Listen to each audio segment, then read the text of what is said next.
Hola a todos, el día de hoy vamos a hablar de un tema fundamental de la fisiología respiratoria y es acerca del transporte de oxígeno en la sangre y su relación con la curva de la disociación de la hemoglobina. Entonces, para empezar, tenemos que entender que el oxígeno en la sangre se transporta de dos maneras. Un 2% de ese totalidad de oxígeno en la sangre se va a transportar disuelto, es decir, se va a disolver per se en el componente líquido de la sangre. Por este transporte es muy inefectivo para suplir las demandas metabólicas del organismo. El contenido de oxígeno restante, es decir, el 98% restante, lo va a ser unido a la hemoglobina, siendo este el medio más efectivo para garantizar que el oxígeno llegue a todos los tejidos que lo necesitan. Bien, recordemos pues que la hemoglobina es una proteína contenida en los glóbulos rojos. Recordemos que los glóbulos rojos son unas células muy particulares que tienen forma de discos bicóncavos que se caracterizan por no poseer núcleo, por no poseer ribosomas, es decir, no producen proteínas, y por no poseer mitocondrias. Estas características hacen que la membrana de los glóbulos rojos sea muy dúctil, muy maleable, haciendo que ésta pueda atravesar muy fácilmente los capilares y en general los lugares pequeños y pueda resistir los flujos turbulentos. Muy bien, ya sabiendo que existe una proteína llamada hemoglobina y que esta a su vez es contenida por los glóbulos rojos, vamos a hablar propiamente de la hemoglobina. Recordemos que la hemoglobina se compone o tiene dos componentes principales, el grupo hemo y la globina. El grupo hemo, que a su vez está conformado por el hierro en estado ferroso, es decir, con una valencia de +2, y la protoporfirina 9. Y es a este grupo hemo donde se va a unir el oxígeno. Y la globina es la estructura proteica, que puede ser de dos tipos, si hablamos de la hemoglobina humana, puede ser globinas alfas y globinas beta. Aquí vemos pues una representación esquemática con las 4 cadenas de globina, los 4 grupos hemo y el oxígeno unido a cada uno de estos grupos hemo a través del hierro en estado ferroso.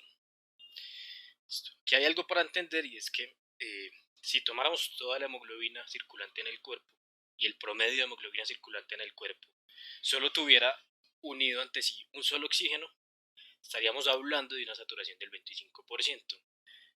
Si fueran 2 del 50%, si fueran 3 del 75% y si fueran los 4, que es la capacidad máxima que tiene una molécula de hemoglobina de transportar oxígeno, 4 moléculas, hablaríamos de una saturación del 100%. Listo. Entendiendo esto, vamos a entrar un poquito en materia. Tenemos que recordar que el oxígeno del ambiente, que ingresa a través de la inspiración, va a llegar finalmente hasta los alvéolos para participar del intercambio. Y allí en los alvéolos va a ingresar a nuestro torrente sanguíneo oxígeno y va a salir o va a ser excretado el dióxido de carbono. Recordemos que el oxígeno al interior del organismo se va a representar a través de presiones, ¿sí? Presiones parciales. Recordemos que la presión parcial depende de la fracción inspirada de oxígeno, que para el ambiente es de 21%, y de la presión barométrica, que varía con la altura. Listo. En términos generales, ese oxígeno que entra en nuestro cuerpo va a estar en la circulación mayor, en la circulación arterial, apenas entra más o menos a 100 milímetros de mercurio. Y el dióxido de carbono va a estar más o menos a 40 milímetros de mercurio. Hablando solo del circuito de la circulación mayor. Vamos a tener que este oxígeno, que va a ser transportado principalmente por la hemoglobina, va a llegar hasta los tejidos y en los tejidos va a pasar el proceso contrario. Entonces, ese oxígeno va a pasar a los tejidos con el fin último de suplir las demandas metabólicas de ATP y va a recibir el dióxido de carbono como el principal componente de desecho. Entonces, este dióxido de carbono pasa al componente venoso. Vamos a tener una presión venosa de 40 milímetros de mercurio de oxígeno y una presión venosa de 46 milímetros de mercurio de dióxido de carbono. Y es gracias a estas presiones y a las diferencias que existen entre las presiones parciales del torrente sanguíneo, de los alvéolos y de los tejidos que se puede permitir ese tránsito de gases. todo altamente influenciado por la hemoglobina, que también puede ser o sirve para transportar dióxido de carbono. Bueno, a continuar vamos a hablar propiamente de la curva de disociación de la hemoglobina. La curva de disociación de la hemoglobina es aquella curva que nos muestra el comportamiento o que resulta de cruzar las presiones parciales de oxígeno y su relación con el porcentaje de saturación de la hemoglobina. Muy bien. Lo primero que nos tiene que llamar la atención sobre esta curva es que no es una curva lineal. ¿Sí? No es una curva lineal. ¿Sí? ¿Por qué? Porque no va a depender solamente de la presión parcial de oxígeno, sino que también va a depender de muchos otros factores. Por eso es una curva con forma sigmoidea, ¿sí? Es como una S con una letra sigma del griego, que es como la equivalente. Muy bien.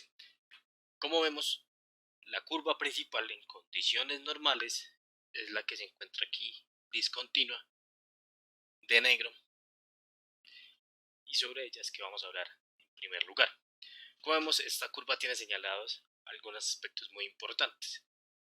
Como vemos aquí, para una presión parcial de más o menos 25 milímetros de mercurio, encontramos una saturación del 50%. Es decir, si tomáramos todas las hemoglobinas circulantes en el cuerpo, la mayoría de ellas estarían con 2 oxígenos adheridos.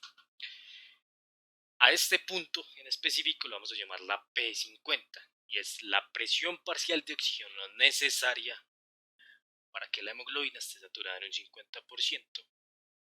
¿Por qué es importante la P50? Porque es una señal indirecta de la afinidad que tiene el oxígeno y la hemoglobina para captarlo. Muy bien. Ahora, otro factor que influye en esta curva sigmoidea es que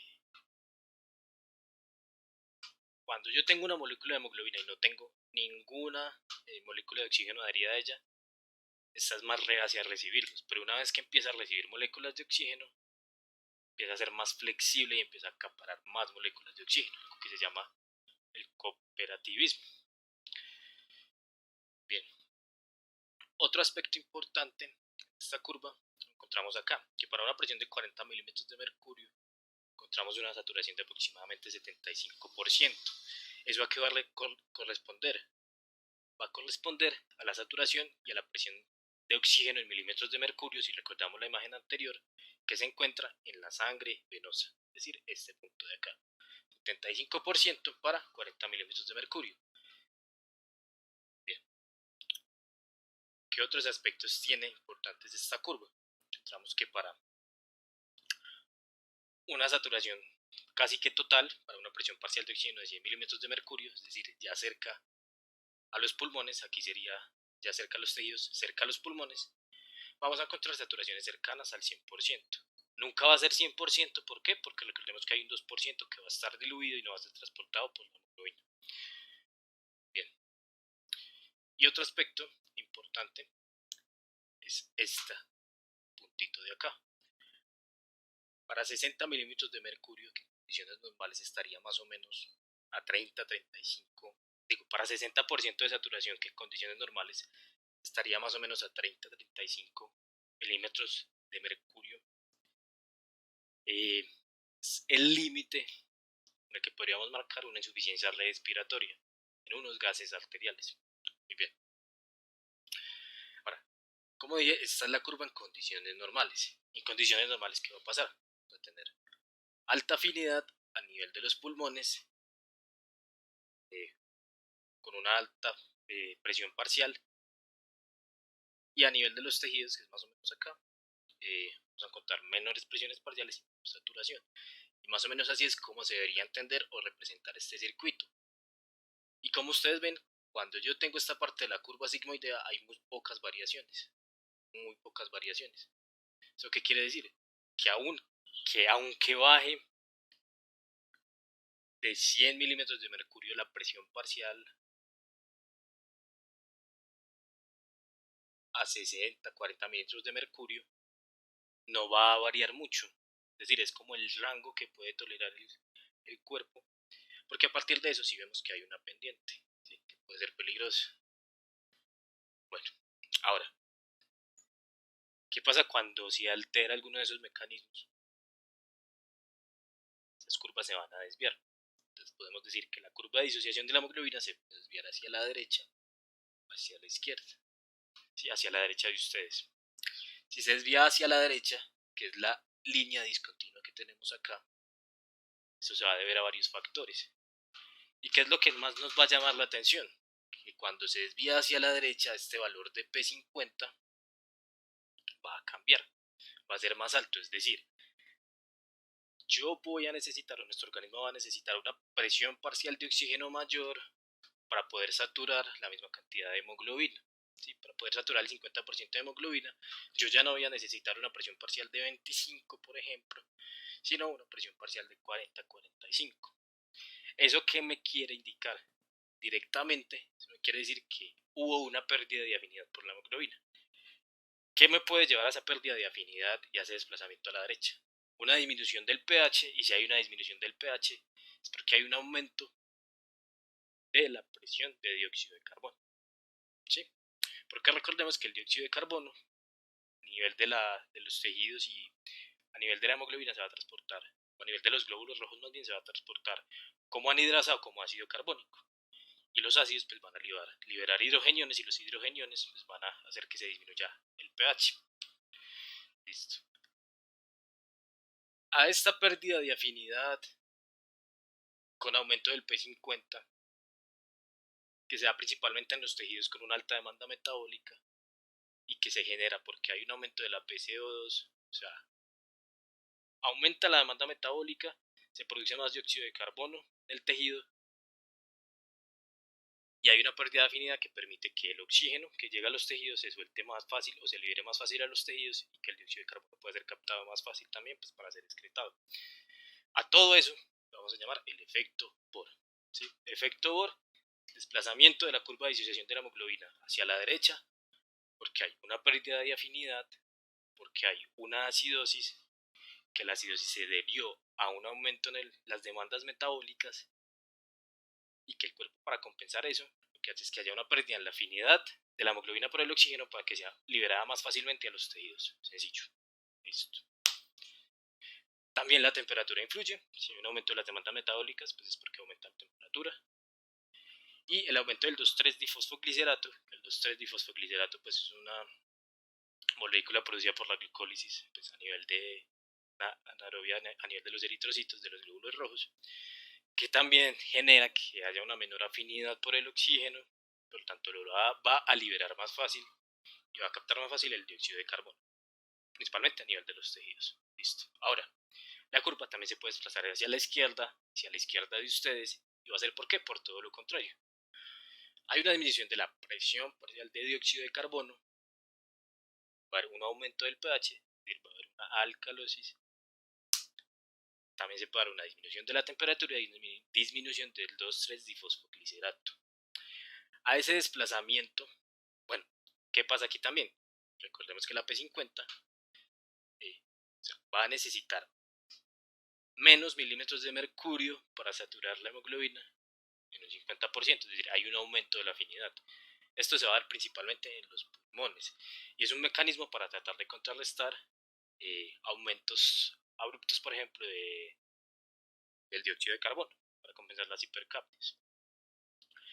A este desplazamiento de la curva hacia la izquierda, con un aumento de la afinidad por el oxígeno, es decir, capta más oxígeno la hemoglobina pero le cuesta más soltarlo, que se da principalmente en los pulmones como un mecanismo para contrarrestar las hipercapnias y que me genera una disminución de la P50, es lo que yo llamo efecto Haldane.